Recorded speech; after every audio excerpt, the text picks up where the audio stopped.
अभीरा की मांग भरने वाला है भाई। यहाँ पर आ गया है अरमान, और अरमान जब अभीरा की मांग भरने चलेगा दादी साहब बीच में आ जाएंगी और कहेंगी खबरदार अगर तुमने इसकी मांग में सिंदूर डाला तो मैं तुम्हारी जुबान निकाल दूंगी। अब आप देखने वाले की सीरियल ये रिश्ता क्या कहलाता है में अरमान लौट कर आया है भाई यहाँ पर विद्या के लिए, लेकिन उसे यहाँ पर कहीं ना कहीं अभीरा को देखकर तरस आ रहा है।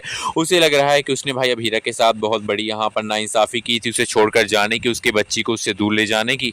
इस नाइंसाफी को लेकर अब यहाँ पर जो अरमान है वो यहाँ पर उसकी भरपाई करना चाहता है, लेकिन भरपाई के यहाँ पर बदले वो यहाँ पर मांग भर के हीरा को फिर से अपनी वाइफ यहाँ पर बनाना चाहता था। लेकिन दादी सा आ जाती है और दादी सा कहती है खबरदार अगर तुमने इसकी मांग में सिंदूर भर तुम्हें थप्पड़ मार के इस घर से बाहर निकाल दूंगी। तुम यहाँ पर विद्या के लिए आए हो तो विद्या की आंखें सही हो जाएंगी, उसके बाद तुम यहाँ से तुरंत रफा दफा हो जाना। तुम्हें लड़की की फिक्र तब तक नहीं हुई जब तक लड़की तुम्हारे लिए 7 साल तक तड़पी, लेकिन तुमने उसकी बेटी को उससे दूर करके रखा, उसकी पूकी को कभी उससे मिलाने के लिए भी लेकर नहीं आए, और आज यहाँ पर अपनी माँ के लिए आए हो। तो तुम्हें देखकर यहाँ पर बहुत दरस आ रहा है अभीरा को। अभीरा के नजदीक भी मत जाना अरमान, वरना मुझसे बुरा कोई नहीं होगा। दादी साहब की बातें सुन के फिर से अरमान कहता है कि पोद्दार खानदान को आपने बर्बाद किया था दादी साहब, और आपकी वजह से ही मैं इस घर को छोड़कर चला गया था, आपकी और अभीरा किसी हट की वजह से।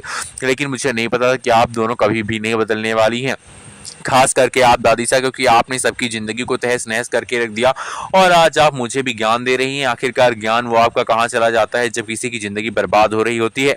जब मेरी माँ में आपके बेटे की जिंदगी से गई तब आपका ज्ञान कहाँ चला गया था, मुझे एक्सेप्ट करने की बारी आई तब आपका ज्ञान कहाँ चला गया था, और आज जब मैं अपनी पत्नी के वापस आया हूँ लिए फिर से, तो आप यहाँ पर फिर से ज्ञान देने आ गई हैं। आप अपना ज्ञान अपने पास रखिए, मैं अपनी अभीरा को अपने साथ लेकर जाऊंगा। अब यहाँ पर अभीरा भी खुले मुँह से सब जवाब दे देगी, अरमान को कहेगी प्लीज मुझसे दूर रहिए, आप मेरे पति नहीं है, मेरा और आपका डिवोर्स हो चुका है। भाई कहानी में धमाकेदार ट्रैक आ रहा। वीडियो को लाइक करके कमेंट करके बताइए कि अंशुमन के साथ अभीरा की शादी है फिर अरमान के साथ होनी चाहिए अभीरा की शादी।